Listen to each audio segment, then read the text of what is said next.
Features of debentures. इस video में मैं बताऊंगा ये क्वेश्चन कितने मार्क्स का आता है, इसको कैसे लिखना है, फिर मैं पॉइंट्स को एक्सप्लेन करूंगा और एंड में एक स्टोरी बताऊंगा डॉली ब्यूटी पार्लर का, जिसके मदद से मैं प्रॉमिस करता हूं 18 के 18 पॉइंट्स आप लर्न कर पाओगे। तो शुरू करते हैं। सबसे पहले ये कितने मार्क्स का रहेगा? ये 4 मार्क्स का रहेगा। बड़ा 8 मार्क्स का आने का चांसेस बहुत कम रहता है। और एग्जाम में आप लोग A derive from, B introduction, C definition, definition में से ये छोटा है, वैसे तो आप लोग छोटा ही करोगे तो ये कर लेना, और डी फीचर्स ऑफ डिबेंचर्स लिखना। और ये रहा शेयर्स ऑफ डिबेंचर्स का डिस्टिंग्विश, जिसकी मदद से जो 18 पॉइंट्स मैंने बताए हैं, once you learn this 18 points आपके फीचर्स भी हो जाएगा। सो ये जो डिस्टिंग्विश है ये features of shares, features of debentures और डिस्टिंग्विश भी साथ में हो जाएगा। सो इसको जो स्टोरी है एंड में डॉली ब्यूटी पार्लर की एंड में दिया, जिसकी मदद से आपके 18 के 18 पॉइंट्स लर्न हो जाएंगे। ठीक है, सो वीडियो देखते रहो। I hope you like the video. Friends के साथ शेयर करना और चैनल को जरूर सब्सक्राइब करना। Thank you for watching. अभी डिस्टिंग्विश शुरू होता है जो कि फीचर्स का पॉइंट है। Okay, thank you. ये जो क्वेश्चन है डिफरेंस बिटवीन शेयर्स और डिबेंचर्स, ये तुम्हारे 3 क्वेश्चन कवर अप करवाएगा। शेयर्स के फीचर्स, डिबेंचर्स के फीचर्स और सबसे इंपॉर्टेंट तुम्हारा जो डिस्टिंग्विश बिटवीन है वो तुम्हारा कराएगा।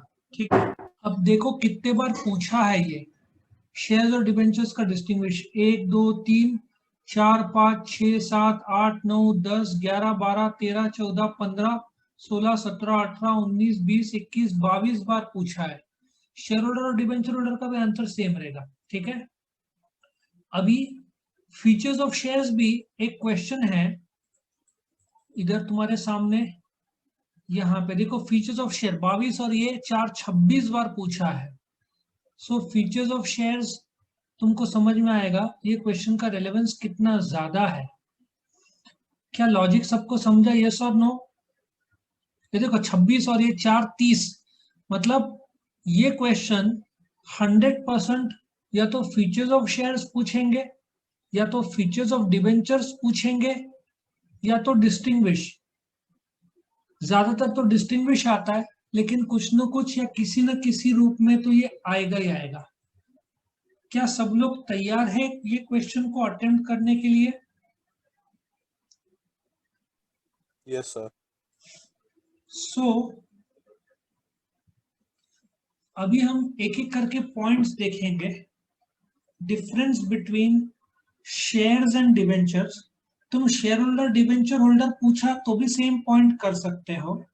ठीक है, ये तुम्हारे सामने इसके पॉइंट्स आएंगे। इफ यू चेक आउट कितने हैं, 18 पॉइंट्स है। 5 मार्क्स के लिए मैं तो बोलूंगा सारे पॉइंट्स लिखना, एग्जाम में फुल मार्क्स मिलेगा। बट शेयर्स और डिबेंचर्स होता क्या है? सपोजिटली तुम एक कार खरीदने जाते हो, एक Honda city, let us assume 10 lakh की गाड़ी है। वैसे वो महंगी है, लेकिन लेट अस एज्यूम 10 लाख की गाड़ी है। तुम बोलते हो तुम खुद का 6 लाख रुपया डालोगे और 4 लाख रुपया कर्जा लोगे। Now tell me, own capital कितना है तुम्हारा, बताओ? 6 लाख। 6 लाख। बोरोड कैपिटल कितना है तुम्हारा? 4 लाख। 4 लाख। याद रखो, शेयर्स मालिक डालता है, मतलब शेयर ओन्ड कैपिटल हुआ। डिबेंचर्स बोरोड कैपिटल हुआ। इसका मतलब यह है कि डिबेंचर्स एक प्रकार का कर्जा है जो एक कंपनी में भी सिर्फ पब्लिक लिमिटेड कंपनी ही ले सकती है पब्लिक से। प्राइवेट लिमिटेड कंपनी को प्रोहिबिटेड है टू इश्यू डिबेंचर। तो जैसे company short term bank overdraft, cash credit, कर्जा रहता है, वैसे डिबेंचर्स मीडियम और लॉन्ग टर्म का कर्जा है जो पब्लिक से लेती है। और तुम जब लोन लोगे कार के लिए तो तुमको क्या देना पड़ेगा? इंटरेस्ट। उसी प्रकार से डिबेंचर को जो देना पड़ेगा डिबेंचर होल्डर्स को, जो शेयर का मालिक है उसको शेयर होल्डर बोलेंगे, जो डिबेंचर का मालिक है उसको डिबेंचर होल्डर बोलेंगे। जैसे प्रूफ में शेयर प्रूफ के तौर पर शेयर होल्डर को तुम शेयर सर्टिफिकेट देते हो, वैसे डिबेंचर होल्डर को तुम डिबेंचर सर्टिफिकेट दोगे। करेक्ट। शेयर होल्डर को रिटर्न्स में डिविडेंड दिया जाता है, उसी प्रकार से डिबेंचर होल्डर को रिटर्न्स में इंटरेस्ट दिया जाता है। सो अभी क्या करेंगे, यहाँ पे तुम्हारे सामने एक एक पॉइंट से मैं डिस्कस करूंगा। अब ये जो शेयर का डेफिनेशन है तुमको लर्न करना है। मतलब शेयर मीन्स या share is a part of the share capital of the company. For example तुम्हारे घर पे 1000 ईंट है तो वो 1000 ईंट को शेयर कैपिटल बोलेंगे, और हर एक सिंगल लेवल पे जो ईंट है उसको शेयर बोलेंगे। जैसे एक ईंट 10 रुपए की, 100 ईंट है, 100 इंटू 10 1000 रुपए हुआ, 1000 रुपए को शेयर कैपिटल बोलेंगे। 1000 रुपया बना 100 भाग में, हर एक भाग 10 रुपए का, हर एक भाग को शेयर बोलते हैं। डिबेंचर क्या है? उसी प्रकार से तुम डिबेंचर, स्टॉक, बॉन्ड्स कोई भी नाम से बोलो, लेकिन डिबेंचर एक प्रकार का कर्जा है जो एक पब्लिक लिमिटेड कंपनी पब्लिक से लेती है। क्या ये कंसेप्ट सबको क्लियर हुआ? यस और no? Yes sir. Now point number 2, face value. जो शेयर्स का फेस वैल्यू लो रहता है, 2 रुपया, 10 रुपया, डिबेंचर का फेस वैल्यू ज्यादा रहता है, 50-100 रुपया। जो शेयर्स है इसका period of time long term होगा, ऐसा सोचो 50 साल, 100 साल। वैसे टाइम फ्रेम सिर्फ प्रेफरेंस शेयर्स के केस में देना पड़ता है, इक्विटी शेयर्स तो कंपनी वापस करने वाली नहीं है, तब तो टाइम फ्रेम का तो सवाल ही नहीं होता। ठीक है। सो आई होप तुमको ये समझ में आ रहा है कि जो टाइम फ्रेम होता है शेयर्स का वो लॉन्ग टर्म है। प्रेफरेंस का तुम मीडियम टर्म और लॉन्ग टर्म बोल सकते हो, इधर शॉर्ट टर्म और मीडियम टर्म बोला है, but technically it is medium term and long term, ये टाइम फ्रेम है। और नेचर, शेयर्स ओन्ड कैपिटल है, ओनरशिप, जो शेयर्स मालिक है वो कंपनी का ओनर माना जाता है, इसलिए शेयर ओनरशिप कैपिटल है। डिबेंचर बोरोड, कर्जा लिया हुआ है। ठीक है। सर्टिफिकेट, शेयर होल्डर को क्या दिया जाता है? शेयर सर्टिफिकेट दिया जाता है। डिबेंचर होल्डर को क्या दिया जाता है? डिबेंचर सर्टिफिकेट की प्रूफ के तौर पर। जैसे कॉलेज तुमको आई कार्ड देता है, वैसे शेयर होल्डर को कंपनी शेयर सर्टिफिकेट देती है, इधर डिबेंचर सर्टिफिकेट मिलता है। जो आदमी शेयर खरीदता है उसको शेयर होल्डर बोलते हैं, जो आदमी डिबेंचर खरीदता है उसको डिबेंचर होल्डर बोलते हैं। शेयर होल्डर जो है वो कंपनी का ओनर है, डिबेंचर होल्डर जो है वो कंपनी का क्रेडिटर है, क्योंकि कंपनी ने कर्जा लिया है। जैसे बैलेंस शीट अपन ने जो फाइनल अकाउंट्स बनाते हैं 12th स्टैंडर्ड का, वहां पे हम बैंक लोन लिखते हैं, लायबिलिटी साइड लिखते हैं, उसी प्रकार से डिबेंचर कर्जा है इसलिए लायबिलिटी साइड में आएगा, तो क्रेडिटर है। ठीक है ना, अपने को लौटाना है इसलिए डिबेंचर होल्डर का दर्जा है, लीगल स्टेटस है क्रेडिटर। रिटर्न्स, तुम शेयर होल्डर को रिटर्न्स में क्या दोगे? डिविडेंड। तुम डिबेंचर होल्डर को रिटर्न्स में क्या दोगे? ब्याज, इंटरेस्ट। ठीक है। Rate of return, equity share में जो डिविडेंड दोगे वो फ्लक्चुएटिंग है, कभी 0, कभी 10, कभी 20, 30, 40, 55, कुछ भी हो सकता है, लेकिन रेट ऑफ इंटरेस्ट फिक्स रहता है। यदि तुमको बोला 10% रेट ऑफ इंटरेस्ट है तो हर साल 10% रहेगा, बदलेगा नहीं। ठीक है। So rate of return, rate of interest, debenture holders को रिटर्न्स में इंटरेस्ट दिया जाता है। अब तुम कार लोन लेते हो 4 लाख का, लेकिन तुमको पता ही नहीं बैंक कितना इंटरेस्ट लगाएगा, तो थोड़ी चलेगा ऐसा। तुमको पहले से पता होना चाहिए कितना इंटरेस्ट ले रहा है, इसलिए rate of interest is fixed यहाँ पे। ठीक है। फिर वोटिंग राइट्स, मैंने बताया था जो शेयर होल्डर्स है उसके 2 मेन मीटिंग होते हैं, एनुअल जनरल मीटिंग और एक्स्ट्राऑर्डिनरी जनरल मीटिंग। उस मीटिंग में शेयर होल्डर्स अटेंड कर सकते हैं, डिबेंचर होल्डर्स अटेंड नहीं कर सकते। सो वोटिंग राइट सीधी बात है डिबेंचर होल्डर्स को मिलना ही नहीं है, because debenture holders cannot attend, cannot vote in the meeting. हाँ, डिबेंचर होल्डर्स का अलग से मीटिंग बुलाया जाए, कुछ उनका राइट्स में बदलाव करना है या डिबेंचर को शेयर्स में कन्वर्ट करना है, तो मीटिंग ऑफ डिबेंचर होल्डर्स बुलाया जा सकता है, बट वो रेयरली बुलाया जाता है। लेकिन शेयर होल्डर्स का मीटिंग, एनुअल जनरल मीटिंग तो हर साल होगा। अभी तो टाइम फ्रेम भी आना शुरू हो गया, सितंबर 30 से पहले हर साल करना ही पड़ता है। उस मीटिंग में शेयर होल्डर्स अटेंड कर सकते हैं, डिबेंचर होल्डर्स नहीं। करेक्ट? तो वोटिंग राइट शेयर होल्डर्स को है, डिबेंचर होल्डर्स को नहीं। कन्वर्जन याद रखो, तुम मालिक है, मालिक कर्जदार कैसे बन सकता है? ठीक है ना? तो shares can not be converted into debentures, ठीक है, लेकिन debentures can be converted into shares. मतलब कि तुमने 1 लाख रुपए का शेयर्स इश्यू किया, वो शेयर्स ही रहेगा। पर तुमने डिबेंचर 1 लाख का इश्यू किया, तुमने आगे 3 साल बाद बोला डिबेंचर्स को कि 1 लाख जो है वो हम शेयर्स में कन्वर्ट कर रहे हैं, तुमको क्या चलेगा? उन लोगों ने हाँ बोला, तो डिबेंचर्स कन्वर्ट हो जाएगा into shares. For example 11th में तुम्हारा मैथ्स है, 12th में तुम शिफ्ट करके एसपी लेते हो, क्या पॉसिबल है? The answer is yes. So maths to SP shifting possible है, लेकिन एसपी टू मैथ्स कोई नहीं करता, ठीक है ना? वो वाली बात है।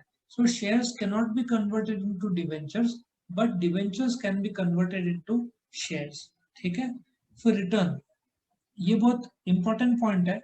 नाउ शेयर्स लाइफ टाइम में वापस किया नहीं जाता, सिर्फ रिडीमेबल प्रेफरेंस शेयर्स है वो 20 साल के अंदर लौटाना पड़ता है। इक्विटी शेयर जब कंपनी बंद होती तभी तुम लौटाते हो, वरना लौटाते नहीं। डिबेंचर कर्जा है, तुमको लौटाना तो पड़ेगा ही, सीधा हिसाब है, repayable. Life time of the company तुमने कर्जा लिया तो लौटाना तो पड़ेगा। लेकिन शेयर्स में, इक्विटी शेयर्स लौटाया नहीं जाता, कंपनी बंद होती तभी लौटाया जाता है। और प्रेफरेंस शेयर जो रिडीमेबल है वो 20 साल के अंदर तुमको लौटाना पड़ेगा। क्या यहाँ तक सब लोग क्लियर है? कंफर्म करो, यस और नो। Yes sir. फिर नेक्स्ट, पोजीशन ऑन लिक्विडेशन।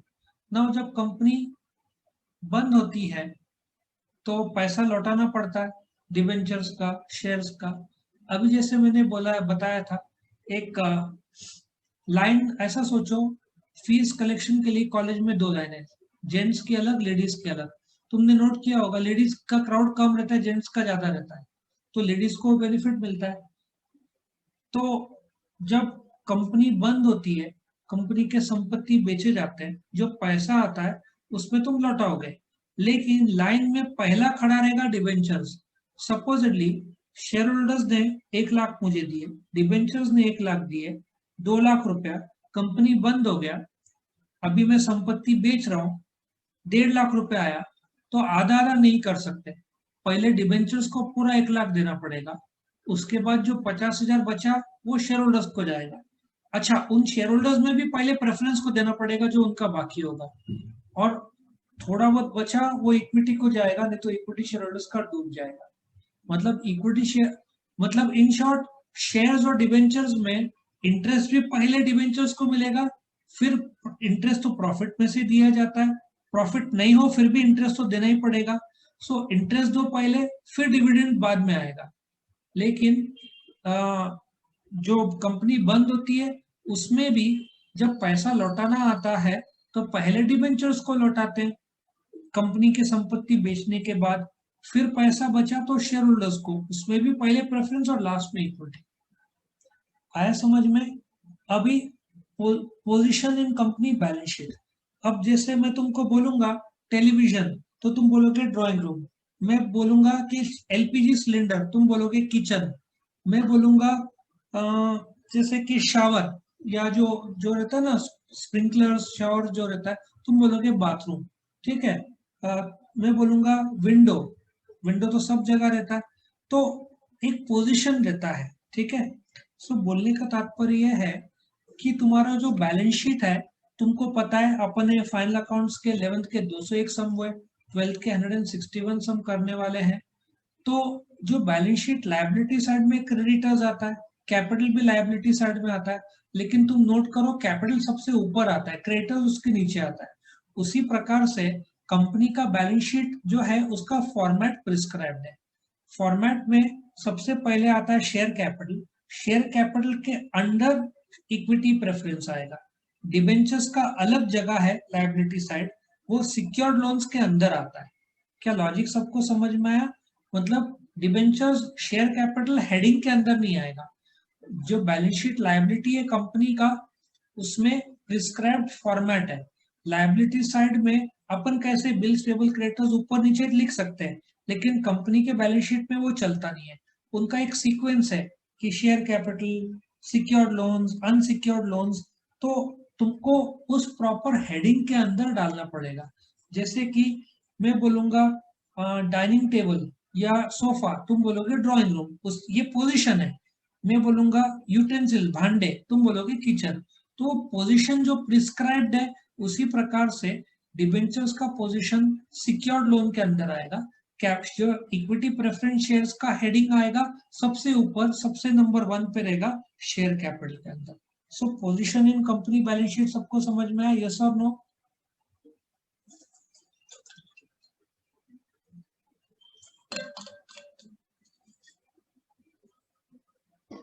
क्या सबको समझ में आया? कंफर्म करो, यस और नो? बोलो, सबको समझ में आ रहा है, नहीं आ रहा है? Yes, sir.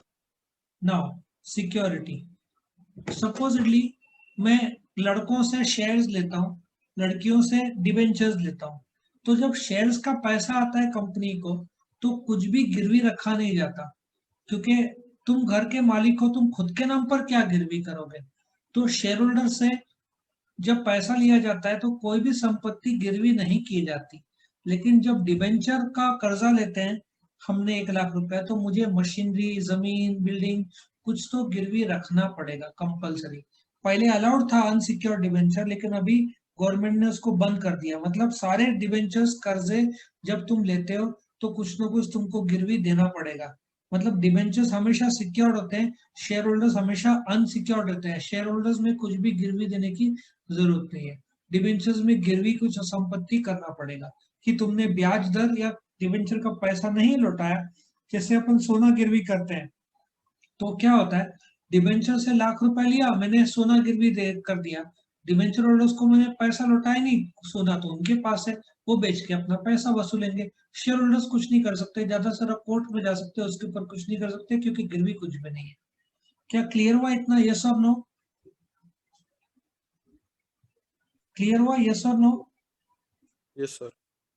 Now next is market value. अभी शेयर बाजार है जहां पे शेयर्स बेचे जाते हैं, खरीदे जाते हैं, डिबेंचर बेचे जाते हैं, खरीदे जाते हैं। लेकिन क्या होता है कि इक्विटी शेयर, अभी जैसे कि मैंने बताया था, क्रॉम्पटन ग्रीव्स का शेयर अब पिछले साल मार्च में 8 रुपए का था, आज कुछ 65 रुपीज चल रहा है। 8 रुपए का 65 कितना गुना बढ़ा? 8 गुना बढ़ गया। लेकिन डिबेंचर 100 रुपए रहेगा तो 101, 102, 98, 99 उतना। मतलब मार्केट वैल्यू ज्यादा फ्लक्चुएट होता नहीं है डिबेंचर का, बहुत कम, 1%, 2% ही फ्लक्चुएट होता है, ज्यादा से ज्यादा 5%। लेकिन शेयर्स का फ्लक्चुएशन बहुत ज्यादा रहता है। अभी जो मैंने क्रॉम्पटन ग्रीव्स का शेयर बोला, वो 800% बढ़ गया। 100 रुपए का शेयर हो सकता है वो 1,500, 2,000 चला जाए। या रिलायंस का जो इन्फोकॉम का 900 रुपए का शेयर 1 रुपए में आ गया था। तो फ्लक्चुएशन शेयर्स का बहुत ज्यादा होता है, डिबेंचर का बहुत कम होता है। फर्क समझा तुमको? यस और नो? समझ में आया तुमको? यस और नो? Yes, sir. फिर सेकेंड लास्ट है डिडक्शन एज एक्सपेंसेस। अभी तुमने फाइनल अकाउंट्स के काफी सम किए, मुझे बताओ, इंटरेस्ट ट्रायल बैलेंस के डेबिट साइड में आता है, तुम कहां पर डालोगे? तुम कहां पर डालोगे? इंटरेस्ट ट्रायल बैलेंस के डेबिट साइड है, तो तुम कहां लिखोगे उसको फाइनल अकाउंट्स में? बताओ। Profit and loss debit, sir. So company के लिए इंटरेस्ट खर्चा है, क्या कंपनी वो खर्चे में दिखा सकती है? The answer is yes. So interest can be a charge, मतलब खर्चा अगेंस्ट द प्रॉफिट। प्रॉफिट में तुम माइनस कर सकते हो interest under section 36 income tax act of 1961। Interest यदि कंपनी ने मशीनरी खरीदने के लिए कोई कर्जा लिया है, या जो भी बिजनेस का है कंपनी का, उसके लिए जो भी कर्जा लिया है, तो कंपनी इंटरेस्ट दिखा सकती है खर्चे में, लेकिन डिविडेंड कंपनी का जो प्रॉफिट आता है, प्रॉफिट के बाद उसमें से कुछ हिस्सा डिविडेंड बांटा जाता है। सो टेक्निकली डिविडेंड को अप्रोप्रिएशन ऑफ प्रॉफिट बोलते हैं, मतलब प्रॉफिट के बाद का स्टेप है डिविडेंड। इंटरेस्ट प्रॉफिट के पहले का स्टेप है, क्योंकि तुमने लोन लिया मशीनरी से गुड्स बना के बेचोगे, नफा करोगे, तो इंटरेस्ट भरना होगा ना तुमको। So interest profit and loss debit में डाल सकते हैं, लेकिन कंपनी जो तुमको डिविडेंड देती है, कंपनी वो खर्चे में नहीं दिखा सकती, क्योंकि वो अप्रोप्रिएशन ऑफ प्रॉफिट माना जाता है। प्रॉफिट के बाद वाला स्टेप है, इंटरेस्ट प्रॉफिट के पहले का स्टेप है। So deduction as expenses, dividend is not allowed as a deduction. तुम बोलोगे डिविडेंड रिसीव तो आता है, वो तो शेयर होल्डर रिसीव करता है, वो तो पीएनएल क्रेडिट में इनकम के तौर पर डालेगा। मैं कंपनी का बोल रहा हूँ, कंपनी ने नफा किया, 100 लाख रुपए तुमने दिया, उसमें से 50,000 रुपए नफा किया, 20,000 डिविडेंड दे रहा है। सो जो कंपनी तुमको डिविडेंड दे रहा है 20,000, वो प्रॉफिट एंड लॉस डेबिट नहीं डाल सकता, क्योंकि प्रॉफिट के बाद आता है। वही 20,000 इंटरेस्ट दिया होगा तो वो पीएनएल डेबिट अलाउड है खर्चे में दिखाना। क्या सबको ये पॉइंट समझ में आया? यस और नो? क्या Yes, sir. सबको समझ में आया? ओके। नाउ अभी फॉरफिटेड, ये तुमको एसपी में आगे आने वाला है, शॉर्ट में बताता हूँ। तुमने एक टीवी खरीदा, हफ्ते में 50,000 रुपए का टीवी है, नहीं 40,000 रुपए का टीवी है।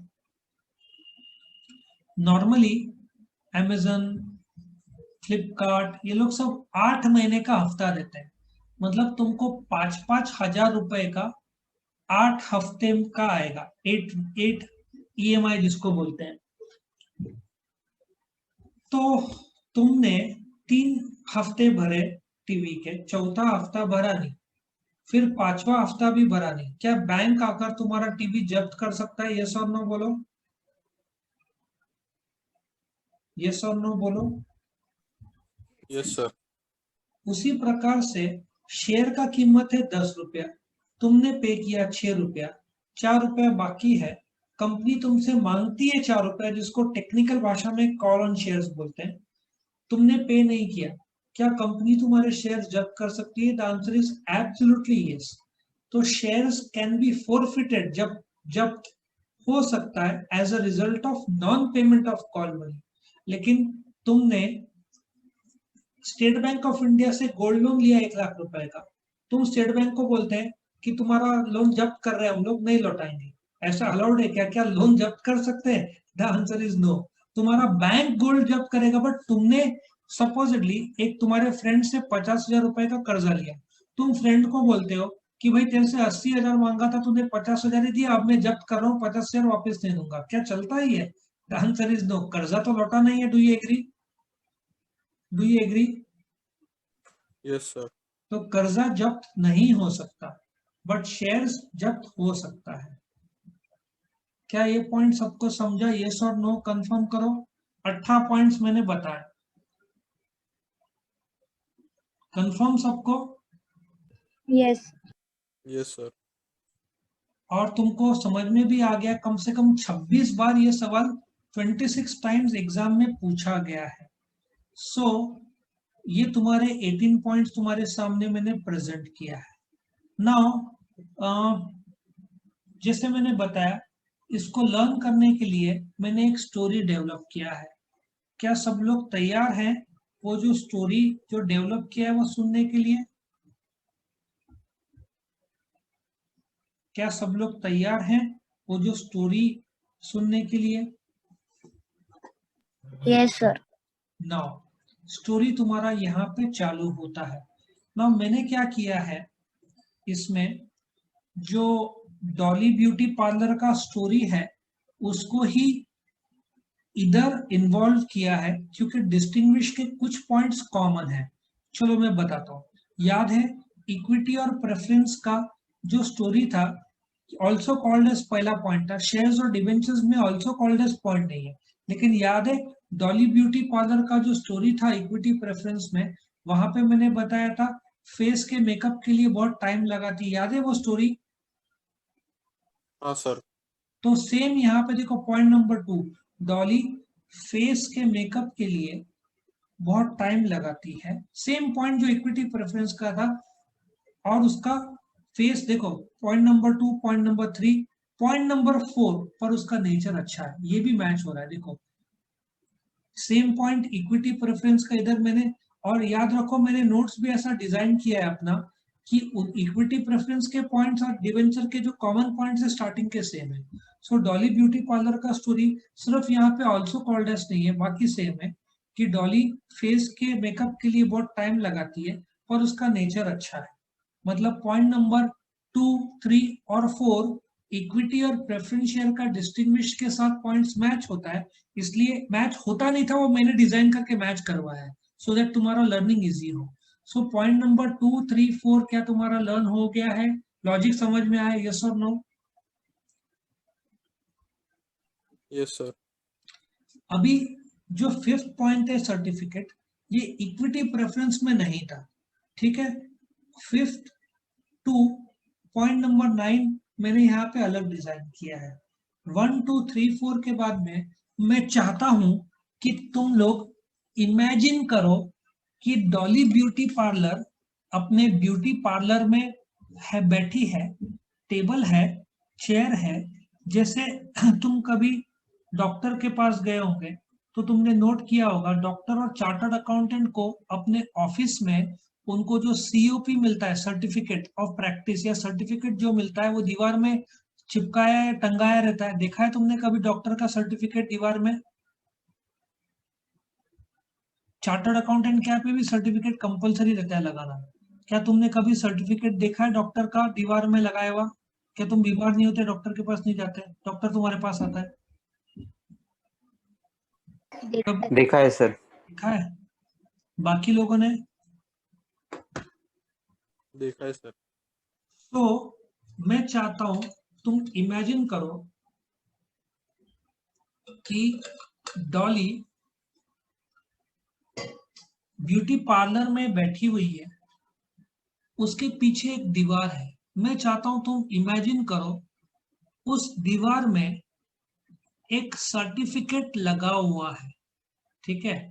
पार्लर में डॉली जहां खड़ी है या बैठी है दोनों तुम इमेजिन कर सकते हो, उसके बैक साइड दीवार में एक सर्टिफिकेट लगा हुआ है। तुम्हारे सामने ये सर्टिफिकेट आ रहा है, दिख रहा है सर्टिफिकेट?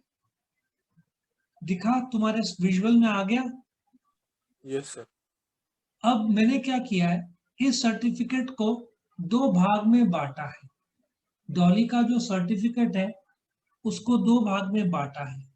लेफ्ट हैंड साइड में लिखा है ओनर का नाम। ये नाम क्या लिखा रहेगा? Dolly beauty parlour owner. और उसका लीगल स्टेटस क्या है ओनर का? मतलब legal status, she is the owner of this place, मतलब share holder is the owner of the company. So point number कैसे याद रखोगे? डॉली मीनिंग स्टैंडर्ड है। दूसरा, डॉली फेस के मेकअप के लिए बहुत टाइम लगाती है पर उसका नेचर अच्छा है। वो जहां पे खड़ी है ब्यूटी पार्लर में, उसके बैठी है, सोचो उसके दीवार में एक सर्टिफिकेट है। ये पॉइंट नंबर 5 सर्टिफिकेट हो गया। उस सर्टिफिकेट के दो पार्ट्स है। लेफ्ट हैंड साइड में ओनर है, ओनर का पॉइंट मतलब ओनर में दो ओनर है, ओनर और लीगल स्टेटस ऑफ ओनर। और राइट हैंड साइड में दो है, रिटर्न और रेट ऑफ रिटर्न, मतलब ओनर और लीगल स्टेटस ऑफ ओनर, और राइट हैंड साइड में सर्टिफिकेट के रिटर्न और रेट ऑफ रिटर्न दिया। क्या 9 पॉइंट तुमको याद हो गए कॉमन सेंस से? यस और नो बताओ। Yes sir. चलो वापस से एक बार रिवाइज करते हैं। सो डॉली फेस के मेकअप के लिए बहुत टाइम लगाती है पर उसका नेचर अच्छा है। वो दीवार में ब्यूटी पार्लर में बैठी हुई है, पीछे दीवार में एक सर्टिफिकेट लगा हुआ है। सर्टिफिकेट के दो भाग है, लेफ्ट हैंड साइड ओनर है, राइट हैंड साइड में रिटर्न है। लेफ्ट हैंड साइड में ओनर मतलब legal status of owner 2 points हो गए, राइट हैंड साइड में रिटर्न मतलब रेट ऑफ रिटर्न हो गया, करेक्ट। फिर 10वां पॉइंट जो है वोटिंग राइट्स, याद है मैंने बताया था इक्विटी प्रेफरेंस का सेम पॉइंट, वो वोट करता है कि उसको कटिंग का सर्विस चाहिए, याद है Dolly beauty parlour equity preference में वोटिंग राइट्स था, पॉइंट ये। Yes. उसके बाद कन्वर्जन, उसके हेयर परमानेंटली कन्वर्ट हो जाते हैं इनटू ग्रीन, ये भी पॉइंट था, याद है ना। 10वां और 11वां डॉली ब्यूटी पार्लर का ओरिजिनल जो इक्विटी प्रेफरेंस का स्टोरी का 10वां और 11वां पॉइंट है, यस और नो। 12वां वो उससे 5,000 रुपए मांगती है, ये भी पॉइंट इक्विटी और प्रेफरेंस में डिस्टिंग्विश था। सो पॉइंट नंबर 1, 2, 3 और 4 सेम इक्विटी प्रेफरेंस का है। पॉइंट नंबर 10, 11 और 12 सेम इक्विटी और प्रेफरेंस का डिस्टिंग्विश है।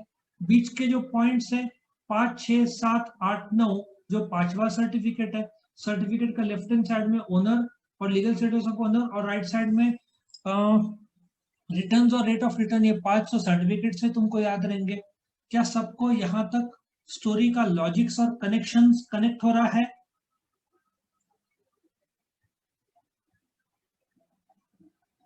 कंफर्म करो, यस और नो। Yes, sir. क्या मैं आगे बढ़ सकता हूं? क्या मैं आगे बढ़ सकता हूं? Yes, sir.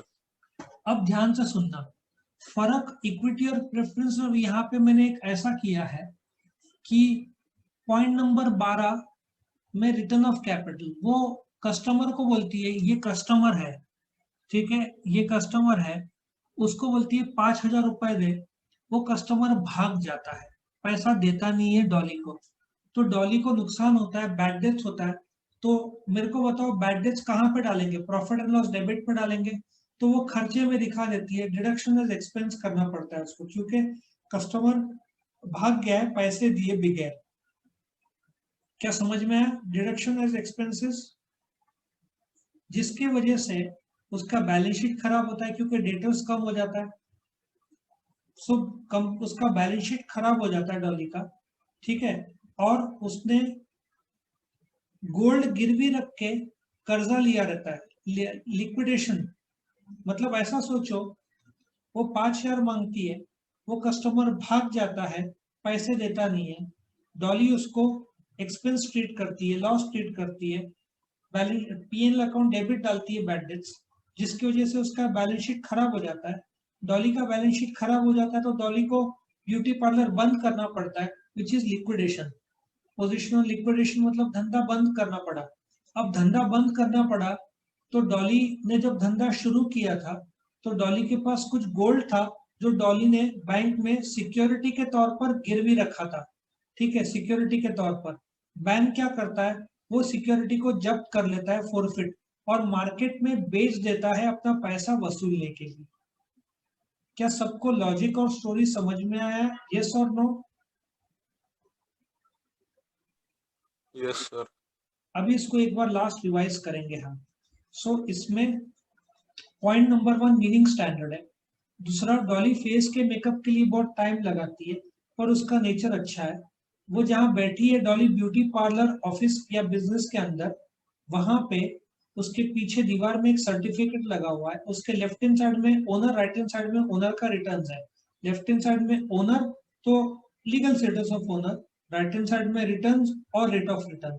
उसके बाद 3 पॉइंट्स इक्विटी प्रेफरेंस के साथ मेल खाता है, वोटिंग राइट्स, कन्वर्जन और रिटर्न ऑफ कैपिटल। उसके बाद पॉइंट में बदलाव होता है कि वो जो 5,000 रुपए मांगती है वो देता नहीं है, तो वो एक्सपेंस के तौर पर प्रॉफिट एंड लॉस में डेबिट डाल देती है, जिसकी वजह से उसका बैलेंस शीट खराब हो जाता है, उसका धंधा बंद हो जाता है, जिसको लिक्विडेशन बोलते हैं। पर धंधा बंद हो जाता है, पर उसने जो लोन लिया था गोल्ड गिरवी करके सिक्योरिटी के तौर पर देके, वो बैंक फोरफिट जब्त कर लेता है, और बैंक ने जो कर्जा दिया वसूलने के लिए उस सोने को मार्केट में बेच देता है मार्केट वैल्यू से। क्या सबको ये स्टोरी समझ में आया? यस और नो? यस और नो? Yes, sir. Yes, अच्छा, sir. अभी जो लोग वीडियो देख रहे हैं या तो लाइव में हैं, मैं तुमको अभी 5 मिनट दे रहा हूँ, ये पॉइंट्स बिना देखे लिख के निकालो, स्टोरी की मदद से कितने पॉइंट्स याद है मुझे पता चलेगा। यहाँ मैं वीडियो स्टॉप करूंगा, लेकिन जो वीडियो देख रहे हैं तुरंत 5 मिनट में क्या बोलते हैं लिख के निकालो, और फिर जैसे ही तुम लिख के निकालोगे, ठीक है, मैं यहाँ पे डाउन ब्लैंक कर रहा हूँ, ठीक है, फिर यहाँ पे तुम पॉज कर लेना, तुम लिख लेना 18 पॉइंट्स, और फिर ये जो पॉइंट्स है चेक कर लेना 18 तुम्हारे कितने मैच हो रहा है कि नहीं, ठीक है। सो यहाँ पे मैं स्टॉप कर रहा हूँ वीडियो को। वीडियो पसंद आया तो लाइक कीजिए, अपने फ्रेंड्स के साथ शेयर कीजिए, उनका भी फायदा हो, और चैनल को सब्सक्राइब कीजिए। Thank you. वीडियो पसंद आया तो लाइक कीजिए, अपने फ्रेंड्स के साथ शेयर कीजिए, उनका भी फायदा हो, और चैनल को सब्सक्राइब कीजिए। Thank you.